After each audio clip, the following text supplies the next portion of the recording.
अद्वैतवाद को मायावाद भी कहते हैं। अद्वैतवाद को मायावाद भी कहते हैं। माया का जो कॉन्सेप्ट है वो इतना केंद्रीय है अद्वैतवाद में कि अद्वैतवाद को नाम ही दे दिया जाता है मायावाद। ठीक है। माया क्या? जो नहीं है वो लगे कि है तो माया, जो है वो लगे कि नहीं है तो माया। समझिए ध्यान से, और मैं इस पे चाहूंगा कि बड़े तीखे सवाल जवाब हों।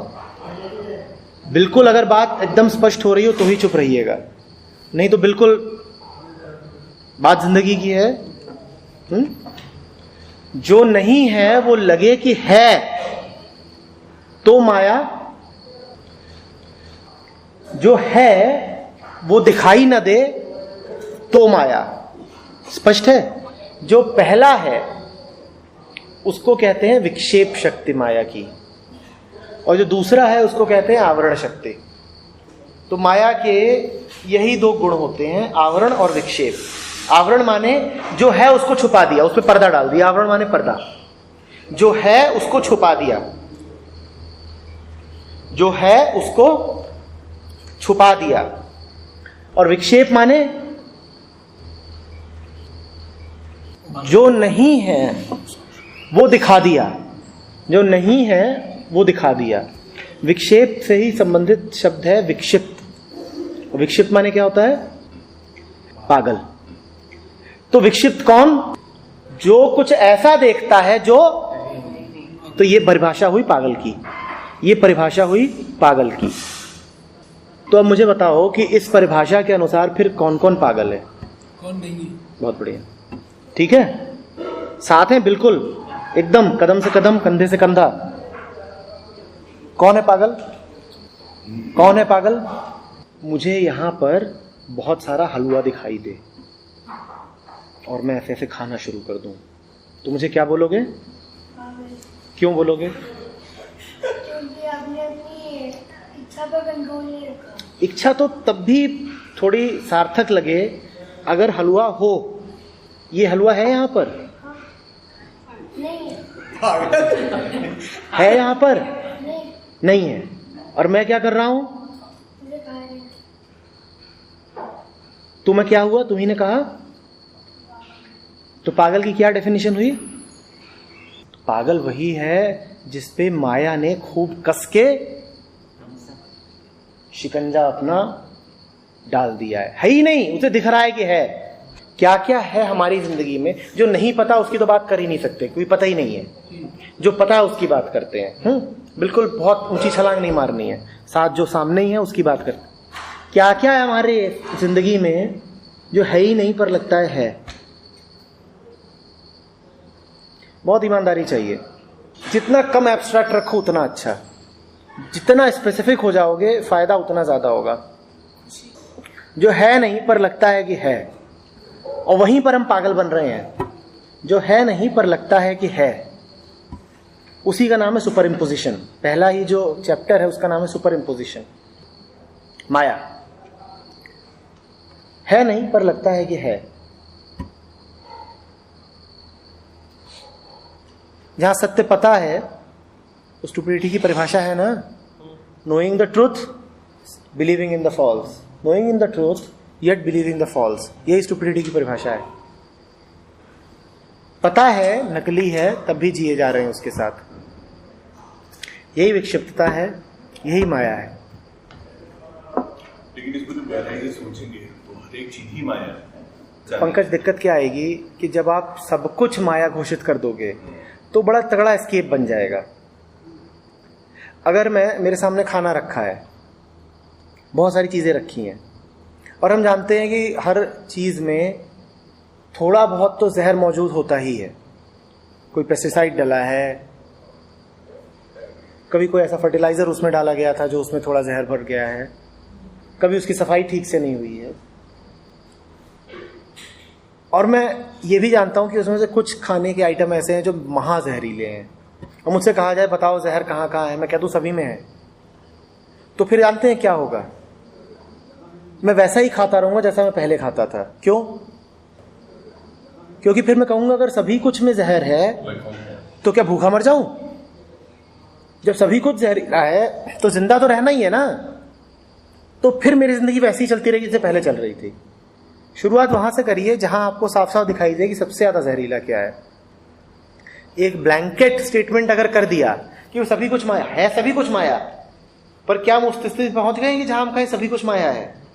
अभी तो जहां पे वो सबसे स्पष्ट रूप से दिखाई दे रही है और जहां सबसे ज्यादा नुकसान कर रही है उसको देखिए। ठीक है, आप सवाल पूछ सकते थे कि जब माया के दो पक्ष होते हैं, आवरण और विक्षेप, तो हमने विक्षेप से क्यों शुरू किया? आवरण पक्ष क्या होता है? जो है उसको देखा नहीं रही। मामला स्पष्ट है, जो आप देख ही नहीं पा रहे उसके बारे में आप लिखोगे कैसे? जो आप देख ही नहीं पा रहे, जो आवृत है, उसके बारे में कैसे लिख लोगे? विक्षेप के बारे में लिखना आसान है, क्योंकि आपको एहसास हो रहा है कि मैं कुछ ऐसा मान के चल रहा हूं जिसमें शायद सत्य नहीं है। इसी का नाम है विक्षेप। विक्षेप ही है seeing the false as the false. कि फॉल्स को ट्रुथ माने बैठा था, जो नहीं है उसको है माना बैठा था, अब देख लिया कि वो नकली है, नहीं है। इसीलिए आवरण से पहले विक्षेप की बात करना जरूरी है, आवरण बाद में आएगा। ये बात स्पष्ट हो पा रही है? आवरण का मतलब है कि सत्य नहीं जान पा रहा। अरे सत्य का तुम्हें वैसे भी कुछ नहीं पता है। पहले जिंदगी से झूठ तो हटाएं। और झूठ का मतलब क्या है? जो नहीं है पर लगता है कि है। जो देखने चाहते हैं उसमें रिप्लेस करके पांच सेंसेस से जो हमें नहीं, देखिए फिर आप वही बात कर रहे हो उसने कही थी, 5 सेंसेस से तो आपको सब कुछ मिलता है। फिर तो आप थ्योरेटिकली बड़ी सही बात बोल रहे होंगे कि ये भी माया है और ये भी माया है और ये भी माया है, ये भी माया है, सब कुछ ही सेंसेस से ही मिलता है। पर आपको तो जो भी प्रतीत होता है वो 5 सेंसेस और मन, इन्हीं से होता है ना। अगर आप ये कह दोगे कि सेंसेस से जो भी आया वही माया है, तो हो सकता है आपने टेक्निकली सही बात बोली हो, पर बड़ी यूजलेस बात बोली है आपने बोल दी बड़ी सही बात कि 5 सेंसेस से जो दिखे सब माया है और मन में जो कुछ उठे सब माया है। तो फिर क्या करोगे? कोई 8वीं सेंस लेने जाओगे कहीं से? जब तक जियोगे इन्हीं 5 सेंसेस देखना है ना। तो ये कोई बड़ी यूजफुल बात नहीं हुई कि मुझे सब कुछ माया है। भाई मेरे 6 दोस्त हैं, हो सकता है टेक्निकली ये बात सही होगी, 6 के 6 माया ही है, लेकिन मुझे देखना पड़ेगा कि उसमें से कौन मेरे ऊपर क्या प्रभाव डालता है। 6 के 6 को माया घोषित करने का अर्थ यह है कि मैं अभी 6 के 6 के साथ ही रहूंगा, कि हटे तो सब हटे और रहे तो सब रहे। सब तो हट नहीं सकते तो फिर सभी रहेंगे ही। तो ये मन की बड़ी जबरदस्त चाल होती है कि सभी कुछ तो माया है, तो किस किस को हटाएं? कि बेटा इस तरह तो देखो तुम्हें सभी कुछ हटाना पड़ेगा क्योंकि सब माया है। नहीं, ये कोई वैलिड तर्क हुआ नहीं। जीवन में देखिए और जो साफ साफ दिखाई पड़े कि नकली है उसको जीवन से हटाइए। थ्योरेटिकली ये जान लिया कि आवरण शक्ति, विक्षेप शक्ति माया की, इससे जिंदगी में कोई क्रांति नहीं आ जानी है। जब तक कि वो एक्शन नहीं बन रहा, जब तक कि नकली जीवन से हट नहीं रहा। हमने अभी संडे या वेंसडे किसी सेशन में माया शब्द आया था जब कबीर कर रहे थे, तब हमने माया की एक बड़ी सरल परिभाषा रखी थी। क्या रखी थी? क्या रखी थी? मन और माया 2 शब्द आए थे, हमने दोनों को बड़े सीधे तरीके से परिभाषित कर दिया था जब कबीर को लिया था, अभी कुछ ही दिन पहले की बात।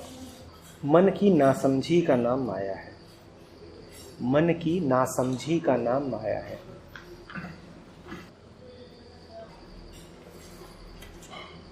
मन की नासमझी का ही नाम माया है।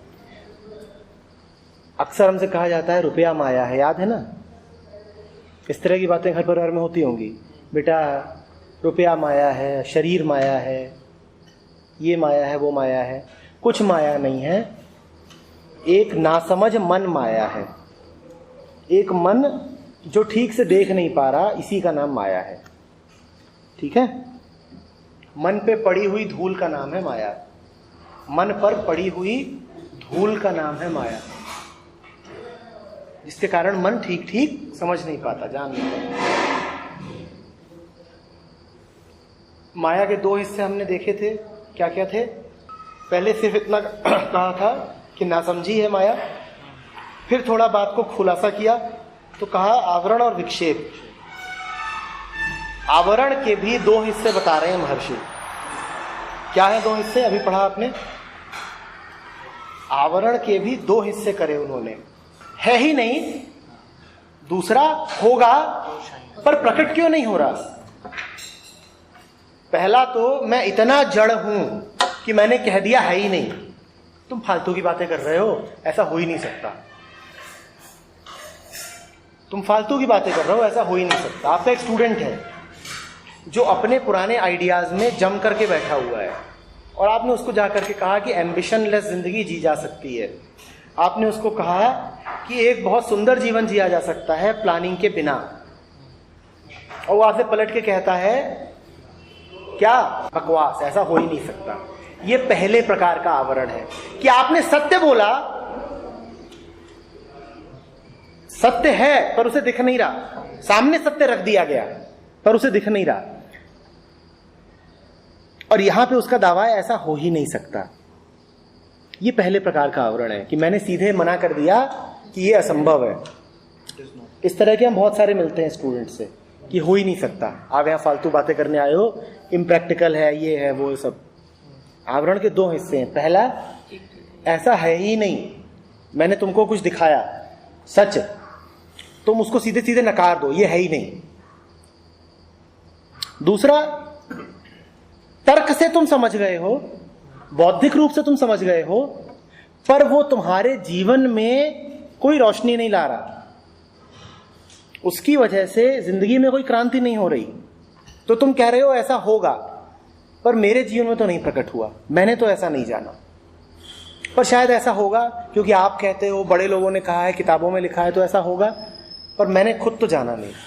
हाँ, ये हमारा वो स्टूडेंट है जो कुछ कुछ सुनता है, कुछ कुछ समझता है, प्रतिवाद नहीं करता, बहस नहीं करता, सेशंस में भी आ जाता है, लेकिन उसकी जिंदगी में कोई गर्मी देखने को नहीं मिल रही है, उसकी जिंदगी में कोई परिवर्तन नहीं आया है।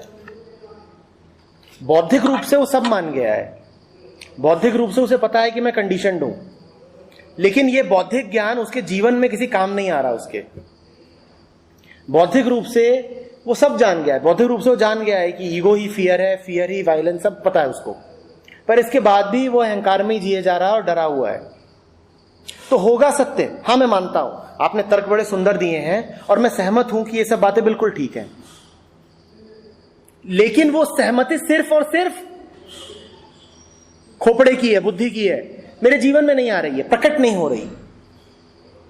ये दूसरे प्रकार का आवरण है। मतलब ये चीज मुझे नहीं दिख रही या मैं उसे प्रकट नहीं होने देना चाह रहा। फॉर एग्जाम्पल मेरे जीवन में नहीं प्रकट हो रही, ये मुझे पता है, ये मैं पूछ रहा हूँ। एक स्टूडेंट के लिए आप कह सकते हैं कि मेरे आपके HID पे अटेंड कर रहा हूँ, nothing is happening to me. वो ये आपको दोष भी नहीं दे रहा। Now if the case is with the facilitator, he is teaching the same thing, but जितना भी उसने पढ़ा, सेशंस अटेंड करे, उसका कोई एक्सप्रेशन उसकी लाइफ में नहीं है। एक तो ये है कि वो कहता है कि बताने के लिए ठीक है, एक है वो कहता है कि बात सारी ठीक हो सकती है पर मेरी लाइफ में इसकी एप्लीकेबिलिटी मेरे को दिखाई नहीं दे रही। दोनों आवरण। आमतौर पे ऐसे उजड्ड लोग कम ही होंगे जो सीधे सीधे कहते हैं कि ये झूठ है। वो या तो बहुत उजड्ड आदमी होगा या बिल्कुल ही मूर्ख होगा। तो पहले प्रकार का आवरण कि इट इज नॉट, ऐसा है ही नहीं, हाँ वो मिलेगा नहीं या कम मिलेगा। दूसरे ही प्रकार का मिलेगा कि ये बातें देखो सब ठीक हैं, हमारे लेवल की नहीं है, पर हमारे लेवल की नहीं है और काम नहीं आती। बातें ठीक हैं, अच्छी बातें हैं, सुबह 15 मिनट पाठ कर लिया करो इसका, बातें तो ठीक है पर काम की नहीं है, जिंदगी इन पे नहीं चलती। समझ रहे हैं? आवरण और विक्षेप बिल्कुल स्पष्ट है। अगर कहूं एक विक्षेप बताओ जिससे बड़ा कोई विक्षेप हो ही नहीं सकता, जो नहीं है पर लगता है कि है। मेरा होना। सब उससे बड़ा विक्षेप कोई नहीं है। ठीक है, जो है ही नहीं और नचाए जा रहा है। निसर्गदत्त कहते थे कि अहंकार बांझ औरत की संतान है। मतलब समझ रहे हो, है ही नहीं पर नाच नचा रही है ही नहीं पर नाच नचा रही है। इसीलिए निसर्गदत्त कहते थे कि दुनिया का सबसे बड़ा मूर्खतापूर्ण प्रश्न है कि अहंकार को समाप्त कैसे करूं। क्यों? क्योंकि वो है नहीं तो आप समाप्त क्या करोगे? है नहीं पर लगता है कि है, और लगता है ये छोटी मोटी बात नहीं है। गहराई से जाइएगा, पूरी जिंदगी उसी धोखे में बीत रही है, जो है नहीं पर लगता है कि है। हम अपने साथ कोई अन्याय नहीं करेंगे अगर हम 3 दिन बस यही खोजने में बिता दें, इसी पर मेडिटेट करते रहें कि क्या क्या है जो है नहीं पर लगता है कि है, और कैसे कैसे नाचना चाह रहा है मुझे वो।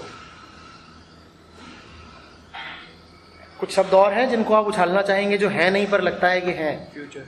बहुत बढ़िया। इस पर पहले थोड़ी देर ध्यान दीजिए, बिल्कुल गहराई से उतरने दीजिए। है नहीं, कहां है फ्यूचर? मुझे दिखा दो। किसी ने फ्यूचर आज तक पाया है? कोई एक आदमी दावा कर दे कि मैंने फ्यूचर पाया है। आप जब भी जिंदा हो, आप कब जिंदा हो? पर कभी फ्यूचर होता ही नहीं है। माया तो ठगनी भाई, ठगत फिरत सब देश। बिल्कुल गहराई से घुसने दो इस बात को कि भविष्य कभी होता ही नहीं है। अगर ये बात घुसेगी तो हिला के रख देगी, और अगर बड़ी मौज आ रही है अभी भी तो इसका मतलब बात प्रवेश नहीं कर रही है। फिर वही हो रहा है, it is there but it does not shine forth. होगा पर मेरे लिए नहीं है, होगा पर मेरे लिए नहीं है। मेरे लिए तो फ्यूचर अभी भी है। अगर ये बात घुसेगी तो घायल करके रख देगी, खत्म करके रख देगी। भविष्य कभी होता ही नहीं। तुम्हारी सारी जमा पूंजी क्या है? जल्दी बोलो। सर, हमें तो लगता है कि हमारी जमा पूंजी यही सब है जो 5 से लगना एक है, वो तो लगना क्या हुआ? ऐसा लगना कि मेरी मेरी सारी पूंजी फ्यूचर है, ये लगना क्या हुआ? इल्यूजन। कौन सा वाला? ठीक है, विक्षेप। है क्या जमा पूंजी? उसे जमा कहना भी गलत होगा। पूंजी कि अभी हूं पूरी तरीके से हूं, और अभी नहीं हूं तो कर क्या रहा हूं? फिर कट जाओगे। इस बात को देखा कि मेरे पास और कुछ है ही नहीं, इस क्षण के अलावा मेरे पास कुछ नहीं है।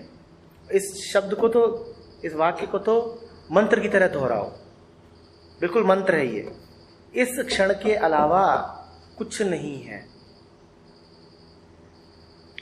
तब एक एक क्षण फालतू बीतता हुआ नागवार जाएगा, फिर बर्दाश्त नहीं कर पाओगे।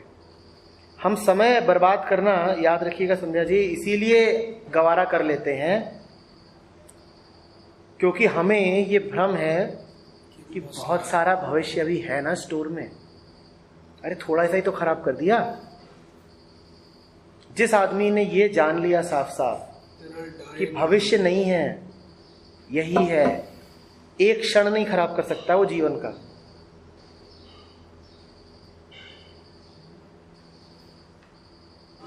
समय से बड़ा इसीलिए भ्रम कोई है नहीं।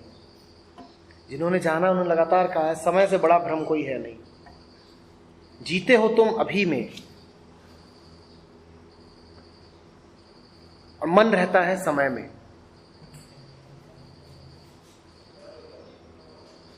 समझ रहे ना आप बात को? देखिए, बार बार बोल रहा हूं, दोहरा रहा हूं, हो सकता है बोर करूं, पर फिर बोलूंगा। इस बात को बिल्कुल उतर जाने दीजिए कि मैं कर क्या रहा हूं अगर मैंने ये क्षण भी खराब कर दिया। इसके अलावा मैं कुछ हूं ही नहीं, मेरा समूचा अस्तित्व तो यही है।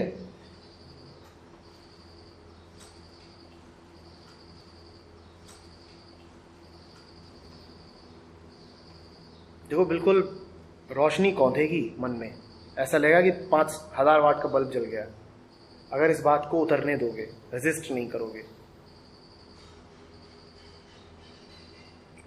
ये उतरा तो अहंकार की मौत है, इसीलिए अहंकार रेजिस्ट करेगा, पर इसे उतरने दो, चेहरा चमक जाएगा अगर ये बात उतर गई तो। नहीं है भविष्य, जिंदा होने का मतलब है अभी होना। नहीं है, बिल्कुल नहीं है भविष्य। कोई आयु नहीं है, कोई उम्र नहीं है, कोई युग नहीं है, कोई समय नहीं है तो अभी है।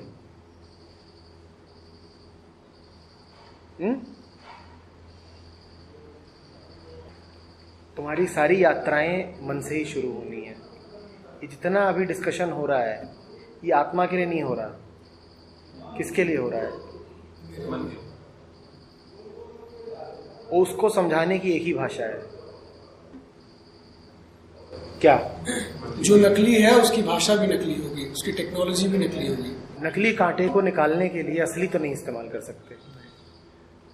किसी ने एक पर्ची उठाई थी, फ्रीडम इज एन इल्यूजन। किसकी थी वो?